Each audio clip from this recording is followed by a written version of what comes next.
Health is wealth. Yan ang team natin ngayon. Kaya dapat natin panatilihin yung ating katawan na maging healthy, lalo na sa ating mga nanay. Kasi lahat ng gawaing bahay, tayo nag-aasikaso. Paano na lang yung mga bata pag nagkakasakit tayo? Lalahanin nyo.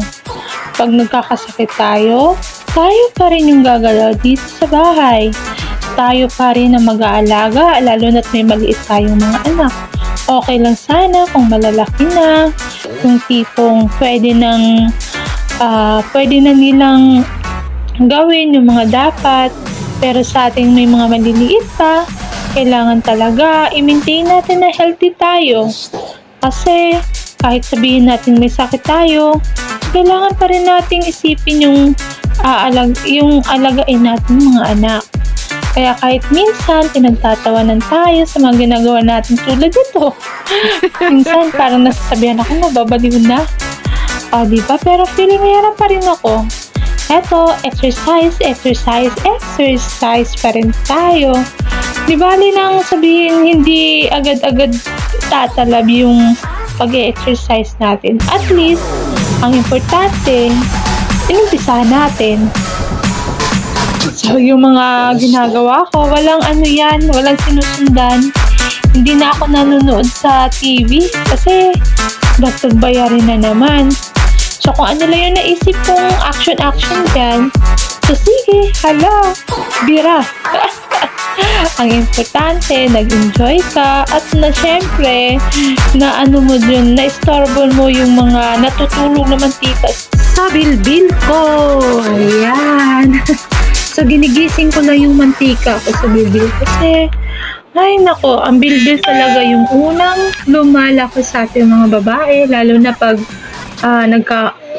naranasan na natin magkaanak. So, ang daming magbabago sa atin.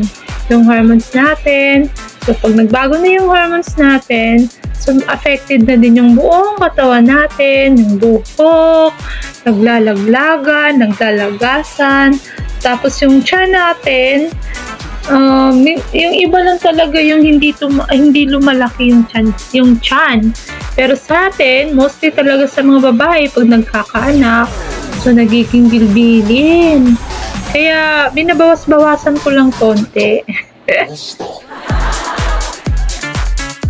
Kaya, ayan, kita nyo naman kung ano-anong steps lang yung ina-apply ko.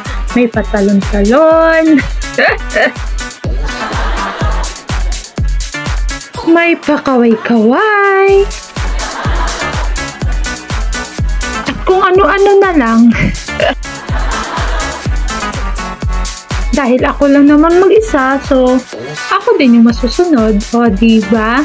Pero, mas maganda pa rin talaga pag may kasama ka. Kasi may enjoy mo. Pero pag wala kang kasama, sige, push mo na lang mag-isa,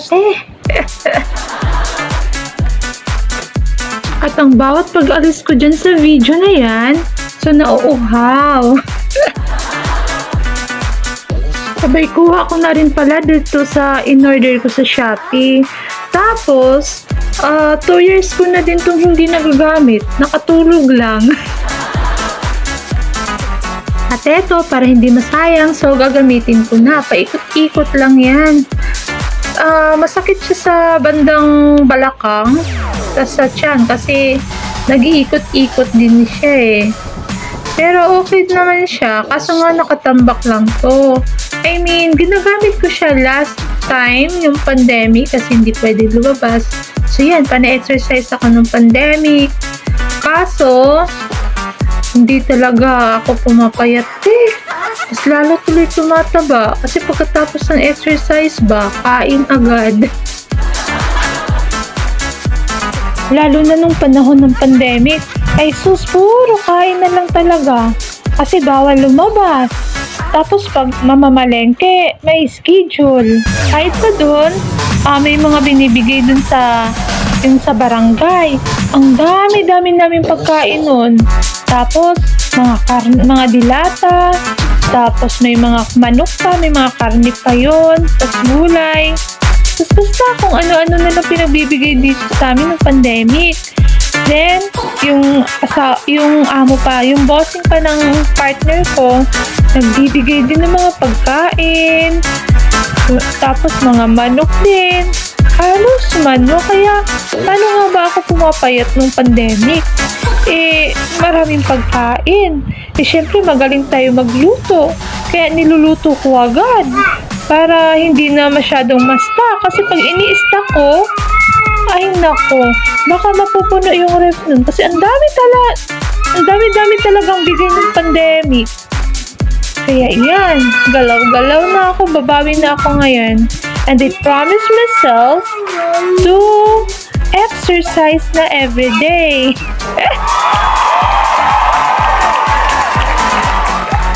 Kaya heto ako, sisimulan ko na yung pagbabago at choose.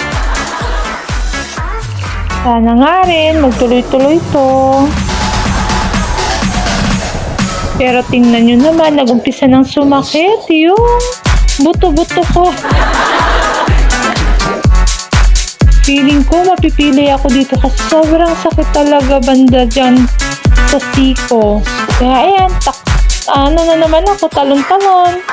Kasi sumakit yung bandang siko ko sa pag-uunat-unat.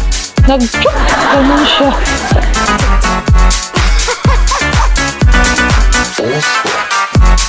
Ayan, sobrang sakit talaga guys. Kaya ayan, huminto na ako. Kasi ang sakit-sakit talaga ng siko ko. Tapos, lumabas na ako sa lungga ko kasi tinatabon ko yung kortina. Para hindi ako makita ng partner ko, lalo't nakatutok yung CCTV. Dahil baka uunahan na naman ako ng chismis dun sa kapatid niya. Kaya dyan ako guys, nagtago muna ako sa kortina. Ayan, papawis portion ng bida. Feeling success. Pero ang tanong, ilang araw kaya to? Ilang araw kaya akong gaganahan mag-exercise mag-isa. Kaya tabi ko na yung kortina para hindi halata. Yan lang. Bye-bye. Thank you for watching and joining my videos. Ayan, pa-cute. Thank you. Bye-bye.